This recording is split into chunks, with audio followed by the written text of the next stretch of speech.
In a galaxy filled with heroes, villains, and everything in between, there's one man who's trying his absolute best to be the most wicked lord of them all. But well, fate seems to have a real sense of humor about it. This is the story of Liam Sarah Banfield, the so-called evil lord of an intergalactic empire. So, let me introduce you to Liam Sarah Banfield. He was reincarnated into this noble life with just one goal: be a greedy, corrupt, evil lord. The problem? Every time he tries to do something selfish and villainous, it somehow ends up looking heroic. Right now, he's about to head off to school, so naturally, his idea of cutting loose is hunting down some of the galaxy's most vicious pirates. You know, as a hobby. Yeah, before he has to deal with homework and classes, Liam decides to indulge in his favorite pastime: good old-fashioned pirate hunting. He takes his massive fleet and just steamrolls these guys, not for justice or peace, but for the loot. See, in his mind, every pirate fortress is just a big, fat piggy bank waiting for him to smash it open. But this time, amongst all the gold and weapons, he finds something weird.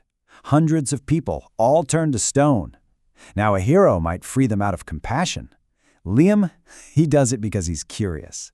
And just like that, he accidentally unleashes a squad of legendary ancient warriors who now owe him their lives. Another evil plan that just completely backfires for the better. All right, fun's over. Liam finally arrives at the Imperial Primary School, and let me tell you, this is not your average academy. It is a total viper's nest, crawling with the kids of the most powerful families in the Empire, and they are all playing a very dangerous game of politics. He's got his one true friend, Kurt, by his side. But Liam's eyes land on someone else, Prince Wallace, a clumsy, washed-up royal. Thinking like a true evil lord, Liam decides to take this useless prince under his wing. Why? Because he'd make a perfect puppet. Of course, in the process, he accidentally becomes the prince's most powerful ally and protector. You see the pattern here, right?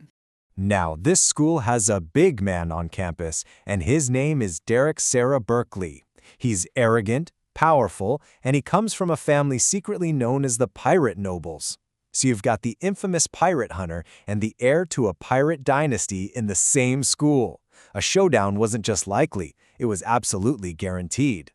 And caught in the middle of all this is Rosetta, the Duchess of the Cursed House Claudia. For 2,000 years, think about that, 2,000 years, her family has been the Empire's punching bag.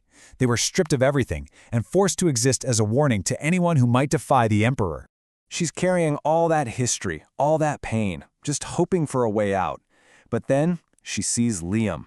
Powerful, respected, rich, everything she isn't. And that hope just curdles into this deep, bitter hatred.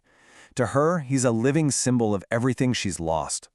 Derek Berkeley, being the bully he is, decides Rosetta is an easy target and starts tormenting her. And this makes Liam angry. Not because he wants to save her, oh no. He gets angry because, in his twisted evil lord logic, she's his underclassman. If anyone's going to torment her, it's going to be him. The fallout is fast and violent. Liam absolutely demolishes Derek and his crew without breaking a sweat. And with that one act of pure selfish arrogance, a line is crossed.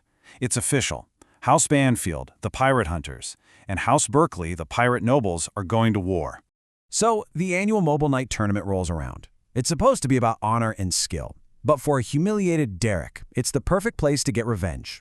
He starts putting the pieces in place for a deadly ambush, one designed to wipe Liam off the map for good. And then the trap is sprung. A whole pirate fleet jumps into the system. A secret group of Imperial agents called the Observers moves in to make sure Liam dies. All communications are jammed. Suddenly, Liam is trapped, alone and surrounded in the tournament arena. It looks like it's all over. At least, that's what they thought. See, Derek and his buddies made one tiny, fatal mistake. They thought they were the hunters. Boom! Out of nowhere, Liam's own fleet appears and just annihilates the pirates. And on the ground, those petrified knights he freed, they show up, fully armed and fiercely loyal, and take down the Observers with terrifying precision. The trap didn't just fail, it snapped right back on the ones who set it. It all comes down to Liam versus Derek. The terrified pirate noble begs and pleads for his life, but Liam gives him nothing. He gets in his black mecha, the Avid, and executes him right then and there. a cold, hard message to anyone else thinking of crossing him. His enemies are dust. So what's next? Well, Liam turns to Rosetta.